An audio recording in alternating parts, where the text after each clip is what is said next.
प्राचीन काल में एक बहुत ही धनवान व्यक्ति रहता था। उसके 2 पुत्र थे। उसका ज्येष्ठ पुत्र बहुत ही तेजस्वी था। दोनों भाई धीरे-धीरे बड़े होने लगे। कुछ दिनों बाद उनके माता-पिता का देहांत हो गया। माता-पिता के मरते ही दोनों भाइयों में वैराग्य उत्पन्न हो गया। दोनों भाइयों ने घर गृहस्थी का परित्याग कर दिया और इसकी प्रतिक्रिया के दौरान प्रतिचित्त होकर गंगा तट पर वर्णकोटि बनाकर रहने लगे। दोनों की कुटिया अलग-अलग थी। बड़े भाई की कुटिया गंगा के ऊपर की तरफ तथा छोटे भाई की कुटिया गंगा के नीचे की तरफ थी। दोनों की कुटिया के बीच काफी फासला था। उन्हीं दिनों गंगा में मणिकंठ नाम का नागों का एक राजा रहता था। वह अपने भवन से निकलकर ब्रह्मचारी का रूप बनाकर घूमा करता था। वह रोज निकलता और घूम फिर कर अपने घर निकल जाता। एक दिन वह छोटे तेजस्वी की कुटिया पर आया और उन्हें प्रणाम किया। तेजस्वी ने उसे आदर के साथ ब्रह्मचारी समझकर कुटिया के अंदर बिठाया।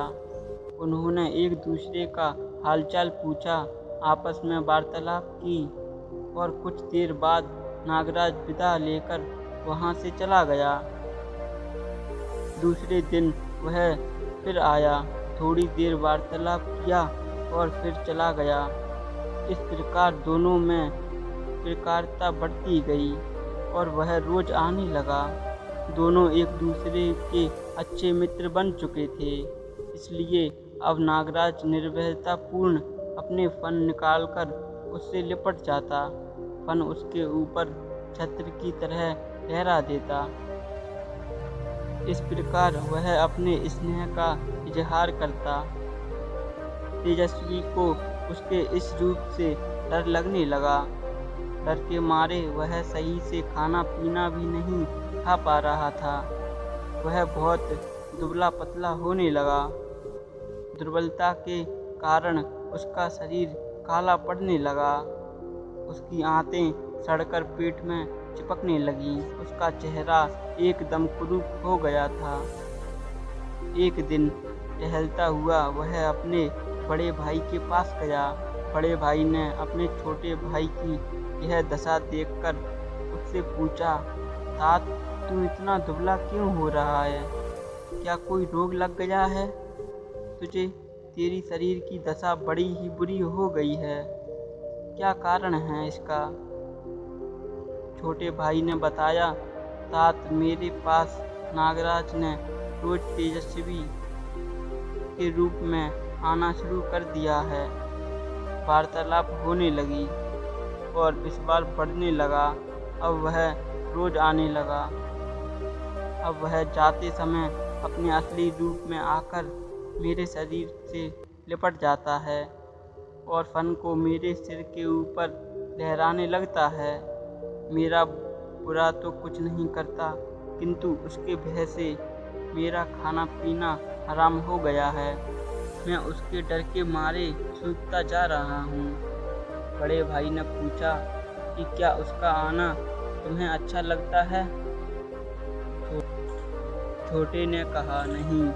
बड़े भाई ने पूछा, जब वह तुम्हारे पास आता है तो कौन से गहने पहनकर रखता है? छोटे ने कहा, मणिरत्न। यह सुन बड़े भाई ने छोटे भाई के कंधे पर हाथ रखते हुए कहा, मांगना सबको बुरा लगता है। अगली बार जब नागराज तुम्हारे पास आए तो तुम उसके बैठने से पहले ही कहना कि कृपया आप अपनी यह मणि मुझे दे दे। सुनते ही वह तुरंत लौट जाएगा। दूसरे दिन जब वो दरवाजे पर आए तो उससे फिर मणि मांगना।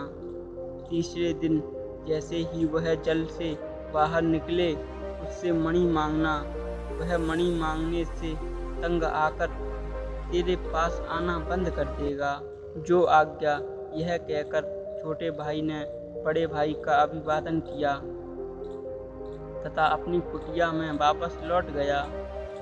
अगले दिन जैसे ही नागराज उसके पास आया, तपस्वी ने कहा, तात, पहले आप यह मणि रत्न मुझे दे दें। यह सुनते ही नागराज वापस लौट गया। कुटिया में बैठा ही नहीं, अगले दिन जैसे ही नागराज दोबारा आया, तपस्वी बोला, तात, कल आप सुनते ही लौट गए, आज तो मणि रत्न मुझे दे दें।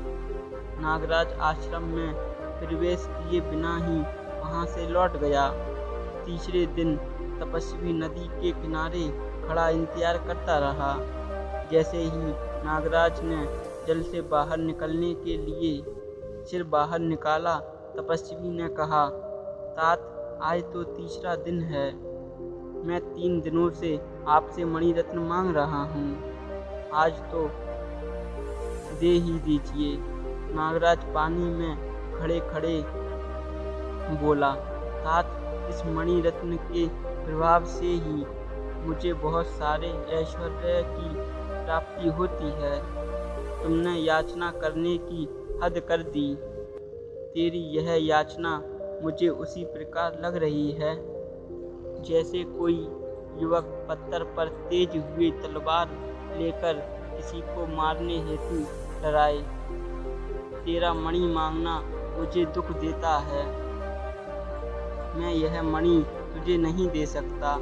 आज से मैं तुम्हारे आश्रम में नहीं आऊँगा। इतना कहकर नागराज ने जल में डुबकी लगा दी तथा फिर कभी बाहर नहीं आया।